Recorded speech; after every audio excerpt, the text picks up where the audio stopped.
বরাক ভয়েসে সকলকে স্বাগত জানাই। আজ হল ১৭ ডিসেম্বর বুধবার। আজকের সকালের বিশেষ বিশেষ খবরগুলি হল: হায়দ্রাবাদে দুষ্কৃতীদের হাতে খুন হাইলাকান্দির যুবক, অভিযুক্তরা একই এলাকার। হায়দ্রাবাদে কাজে গিয়ে দুষ্কৃতীদের হাতে প্রাণ হারালেন হাইলাকান্দির এক যুবক।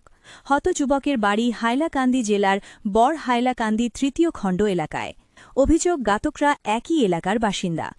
বড় হাইলাকান্দির বাসিন্দা মতি মজুমদারের ছেলে বছর ৩৫-এর যুবক মায়াজুল হোসেন মজুমদার পরিবারের জন্য দুমুঠো খাবার জোগাড় করতে হায়দ্রাবাদ গিয়েছিলেন। সেখানেই থাকতেন মায়াজুলের স্ত্রী, ২ অবুঝি শিশুপুত্র, মা বাবার রয়েছেন বাড়িতে। জানা গেছে, গত ৮ ডিসেম্বর হায়দ্রাবাদে এই চাঞ্চল্যকর ঘটনাটি সংঘটিত হয়েছে। পরিবার সূত্রের দেওয়া তথ্য মতে, এদিন আগেভাগে রুম থেকে সবকিছু সরিয়ে রেখে দুষ্কৃতীরা মায়াজুরকে দলবদ্ধভাবে বেধড়ক মারপিট করে মুখে কাপড় গুজে রাখে। পরদিন সহকর্মীরা খোঁজখবর করলে ঘটনা প্রকাশ্যে আসে। ঘটনার পরদিন পুলিশ তাকে উদ্ধার করে হায়দ্রাবাদের একটি হাসপাতালে নিয়ে গেলেও চিকিৎসকরা মায়াজুলকে মৃত ঘোষণা করেন। খবর পেয়ে অসম সরকারের উদ্যোগে সরকারের শ্রদ্ধাঞ্জলি প্রকল্পের সাহায্যে হায়দ্রাবাদ থেকে মায়াজুলের কফিনবন্দি দেহ বড় হাইলাকান্দি তৃতীয় খণ্ডের বাড়িতে পৌঁছে দেওয়া হয়। এলাকার জনগণের অভিযোগ, মায়াজুলকে হায়দ্রাবাদের যে দুষ্কৃতীরা প্রাণে মেরেছে তারা একই গ্রাম বড় হাইলাকান্দির। ঘাতকদের কঠোর শাস্তির দাবি জানান বন্দুকমারা বড় হাই ইলাকান্দি জিপির সভানেত্রীর প্রতিনিধি আক্তার হোসেন মজুমদার সহ অন্যান্যরা। বরাক উপত্যকাকে শিল্পীহীন রেখে দেওয়ার অভিযোগ তুলে সংসদে সরব সুস্মিতা দেব। ২০২০ সালের অক্টোবর মাসে অসম বরাক উপত্যকায় ২টি মাল্টিমডেল লজিস্টিক পার্ক গড়ে তোলার আশ্বাস দিয়েছিল ভারত সরকার। বঙ্গাইগাঁও জেলায় সেই প্রকল্পের কাজ শুরু হলেও শিলচরের মাল্টিমডেল লজিস্টিক পার্ক আজও ফাইলবন্দি অবস্থায় পড়ে রয়েছে।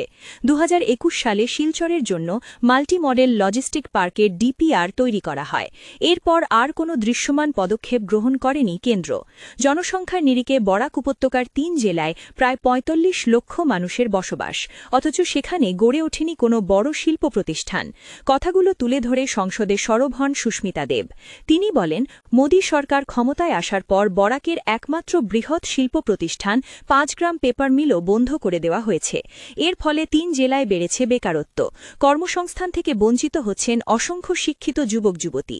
সংসদে এই বিষয়টি তুলে ধরে সাংসদ সুস্মিতা দেব বলেন, প্রধানমন্ত্রী নরেন্দ্র মোদী বরাক উপত্যকায় বড় বড় প্রতিষ্ঠান গড়ে তোলার আশ্বাস দিলেও আজ পর্যন্ত একটি প্রকল্প বাস্তবায়িত হয়নি। বরাকের উন্নয়ন ও কর্মসংস্থানের প্রশ্নে কেন্দ্রীয় সরকারের ভূমিকা নিয়ে উঠছে একাধিক প্রশ্ন। অন্যান্য বিভিন্ন ইস্যু সদনে তুলে ধরে শাসক দলের বিরুদ্ধে সমালোচনার ঝড় তুলেছেন সাংসদ সুস্মিতা দেব। কাটলিছড়ায় সীমান্তবর্তী লক্ষ্মীগেনার গণ জঙ্গল থেকে নিখোঁজ ব্যক্তির রক্তাক্ত দেহ উদ্ধারে তীব্র চাঞ্চল্য। নিখোঁজের ৮ দিন পর নীলনতরায় রক্তাক্ত দেহ উদ্ধার করেছে কাটলিছড়া পুলিশ। কাটলিছড়া থানার অন্তর্গত অসম মিজোরাম সীমান্তবর্তী লক্ষ্মীগেনা এলাকার গণ জঙ্গলের বাঁশবাগান থেকে মরদেহটি উদ্ধার করা হয়। নীলনতরায় হত্যাকাণ্ডের মূল অভিযুক্ত আনুমানিক ৫০ বছর বয়সী নিপেশ নমশূদ্রকে সঙ্গে নিয়ে মঙ্গলবার বিকেল প্রায় ৩টে নাগাদ হাইলাকান্দি ম্যাজিস্ট্রেট, বিশাল পুলিশ বাহিনী ও বরুণ ছছড়া গ্রামের শতাধিক মানুষ ঘটনাস্থলে পৌঁছান। মৃতের মাথায় ২টি ও পায়ে একটি দাড়ো কোপের চিহ্ন ছিল। অভিযুক্ত নির্দেশের ব্যবহৃত দা কাটলিছড়া পুলিশ উদ্ধার করেছে। আজকের বরাক উপত্যকার ৩ জেলার আবহাওয়ার খবর। আজও বরাক উপত্যকার ৩ জেলার আকাশ ফর্সা থাকার পূর্বাভাস। শিলচর, কাচারে আজ সর্বোচ্চ তাপমাত্রা থাকবে ২৭ ডিগ্রি সেলসিয়াস এবং সর্বনিম্ন তাপমাত্রা থাকবে ১৫ ডিগ্রি সেলসিয়াস। শ্রীভূমি তথা করিমগঞ্জ জেলায় আজ সর্বোচ্চ তাপমাত্রা থাকবে ২৭ ডিগ্রি সেলসিয়াস এবং সর্বনিম্ন তাপমাত্রা থাকবে ১৪ ডিগ্রি সেলসিয়াস। হাইলাকান্দি জেলায় আজ সর্বোচ্চ তাপমাত্রা থাকবে ২৭ ডিগ্রি সেলসিয়াস এবং সর্বনিম্ন তাপমাত্রা থাকবে ১৩ ডিগ্রি সেলসিয়াস। এই ছিল আজকের সকালের বিশেষ বিশেষ খবরগুলি। ভিডিওটি অবশ্যই লাইক করে শেয়ার করে দেবেন।